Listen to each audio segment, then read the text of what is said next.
कसाई की कहानी। एक कसाई था सदना। वह बहुत ईमानदार था। वो भगवान के नाम कीर्तन में मस्त रहता था। यहाँ तक कि मांस को काटते बेचते हुए भी वह भगवान नाम गुनगुनाता रहता था। एक दिन वह अपनी ही धुन में कहीं जा रहा था कि उसके पैर से कोई पत्थर टकराया। वह रुक गया। उसने देखा एक काले रंग के गोल पत्थर से उसका पैर टकरा गया है। उसने वह पत्थर उठा लिया, वह जेब में रख लिया, यह सोचकर कि यह मांस तौलने के काम आएगा। वापस आकर उसने वह पत्थर मांस के वजन को तौलने के काम में लगाया। कुछ ही दिनों में उसे समझ लिया कि यह पत्थर कोई साधारण नहीं है। जितना वजन उसको तौलना होता है, पत्थर उतने वजन का ही हो जाता है।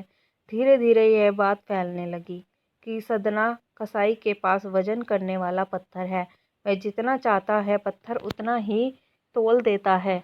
किसी को 1 किलो मांस देना होता है तो तराजू में उस पत्थर को एक तरफ डालने पर दूसरी ओर 1 किलो का मांस ही तुलता। अगर किसी को 2 किलो चाहिए तो वह पत्थर 2 किलो के भार जितना भारी हो जाता। इस चमत्कार के कारण उसके यहाँ लोगों की भीड़ जुटने लगी। भीड़ जुटने के साथ ही सदना की दुकान की बिक्री बढ़ गई। बात एक शुद्ध ब्राह्मण तक भी पहुंची।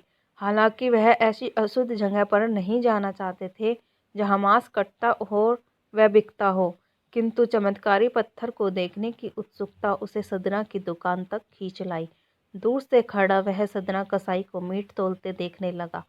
उसने देखा कि कैसे वह पत्थर हर प्रकार के वजन को बराबर तौल रहा था। ध्यान से देखने पर उसके शरीर के रोए खड़े हो गए। भीड़ के छंटने के बाद ब्राह्मण सदना कसाई के पास गया। ब्राह्मण को अपनी दुकान में आया देखकर सदना कसाई प्रसन्न भी हुआ और आश्चर्यचकित भी।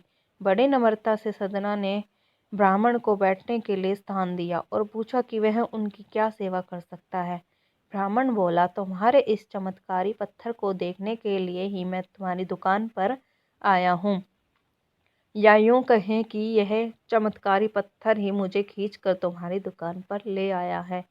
बातों ही बातों में उन्होंने सदना कसाई को बताया कि जिसे पत्थर समझकर वो मांस तौल रहा है, वास्तव में वो शालिग्राम जी हैं, जो कि भगवान का स्वरूप है।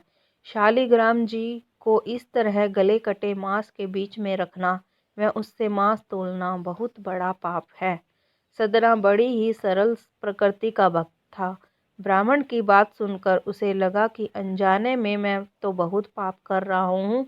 अनुनय विनय करके सदना ने वह शालिग्राम उन ब्राह्मण को दे दिया और कहा कि आप तो ब्राह्मण हैं, अतः आप ही इनकी सेवा परिचर्चा करके उन्हें प्रसन्न करें। मेरे योग्य कुछ सेवा हो तो मुझे अवश्य बताएं। ब्राह्मण उस शालिग्राम शिला को बहुत सम्मान से घर ले आए।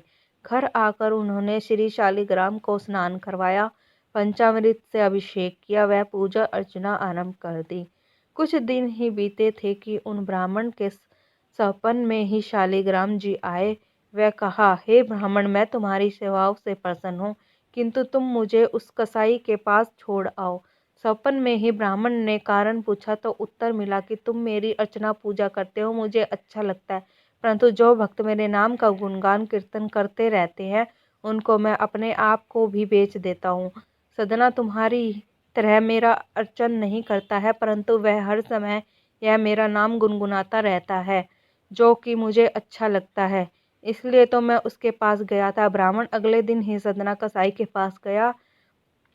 वह उनको प्रणाम करके सारी बात कसाई व शालिग्राम जी को उन्हें सौंप दिया। ब्राह्मण की बात सुनकर सदना कसाई की आंखों में आंसू आ गए। मन ही मन उन्होंने मांस बेचने खरीदने के कार्य को तिलांजलि देने की सोची और निश्चय किया कि यदि मेरे ठाकुर को कीर्तन पसंद है तो मैं अधिक से अधिक समय नाम कीर्तन ही करूँगा। आपको यह कहानी कैसी लगी हमें कमेंट करके ज़रूर बताएं और कहानी पसंद आए तो